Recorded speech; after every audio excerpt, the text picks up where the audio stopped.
Before we get started with today's interview, just a quick reminder, click the thumbs up, make sure you subscribe and ding the bell so that you don't miss any of the great interviews that we have coming up. Now, on to today's interview.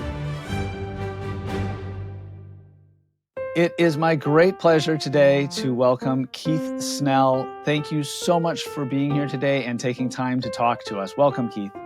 Thank you so much. It's really my pleasure. Great to be here, Sam. I would like to spend a little bit of time talking about your book, which is on the new festival bulletin, the book 3 Sonatinas.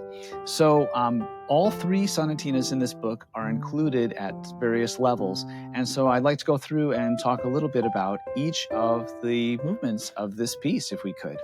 So first of all, talk to me a little bit about the impetus for creating these 3 Sonatinas. So I've always enjoyed writing sonatinas, and I think it's because of the strict form. I love the idea. It's like putting a puzzle together.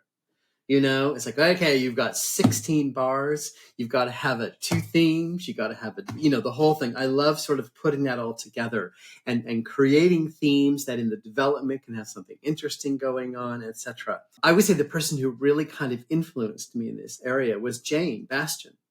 Really? She asked me to come down and be a judge at the Sonata contest in San Diego.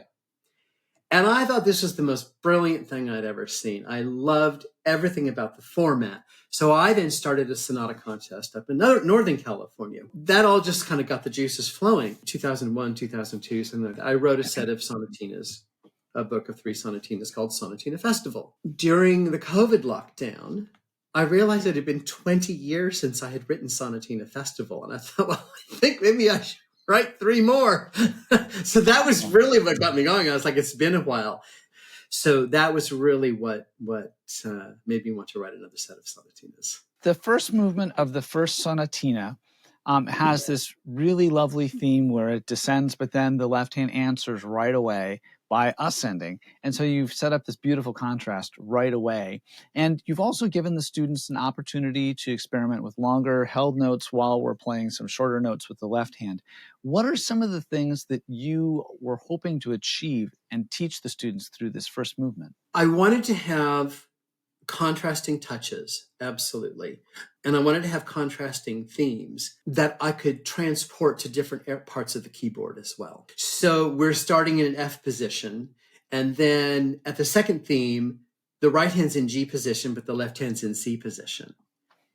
You see, so within the first 16 bars, we've played in 3 different positions. Excellent. And this is something that's actually very important to me. And in part of my own style of teaching and all the stuff that I write for younger students. I think something that I hear a lot from teachers is they are dissatisfied or frustrated with a lot of early level music or method books because they stay too long in just a C5 finger position and the students don't really learn to read. Yes. And I think teachers tend to pin it on the fact that it's 5 finger positions and that's the problem. That isn't actually the problem. I think teaching by 5 finger position is an incredibly efficient, theoretically sound, technically beneficial way to teach. But the magic is moving around to different positions, okay? Because by doing that, students learn that it's the same thing, it's the same skill, recognizing a second or a third, whatever position you're in, okay? And so you want to get away from that. It only has to stay in one position. You want to be able to move to different positions. So that was a goal with a piece like this. This is a piece for someone who's read in the F position, the C position, and the G position. And we're going to combine all of that. And then in the development at the top, then we move the right hand, we move the C position higher, you know? So that's what was going on. I love that you brought those pedagogical goals to the fore when you were talking about it. This is what a cool thing to hear about this.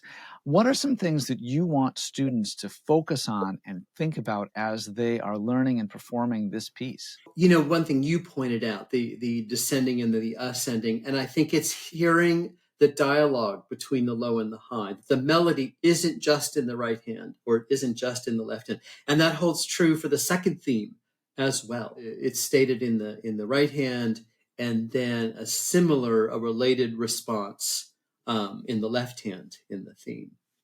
So I want them to hear that back and forth with the themes. So that's very important to me. Also, the balance. And I tried to write this in such a way that the left hand wouldn't necessarily overpower the right hand, you know? So I think it's still important to work for that balance as well between the two hands, okay? And then the contrast, I mean, it's tricky because we have forte for the first part, and in the second theme and in the development, that alternation between mezzo forte and piano, and showing that difference, making a character difference in those dynamics. That's all really, really helpful and useful stuff. Is there anything else you'd like us to know about this piece? So one thing I want to point out also, and I think this is one of the hardest moments of the piece, the very last line, the last two bars, really, that's the hardest ones to balance, because there the left hand can dominate. And even though it's forte, especially on the final chord, we want to hear that top note clearly. We want to hear that C, D, E goes to F, and that it's not, right? I'm laughing because, we've all heard things like this on a, daily basis in those of us who teach. So yes. Every day. Every day. Very cool. That is incredibly helpful. Keith Snell, thank you so much for joining me today and talking about your book. Keith Snell's book is 3 Sonatinas. It is available from awesome music retailers near you. Thank you, Keith. You're welcome. Thank you, Sam.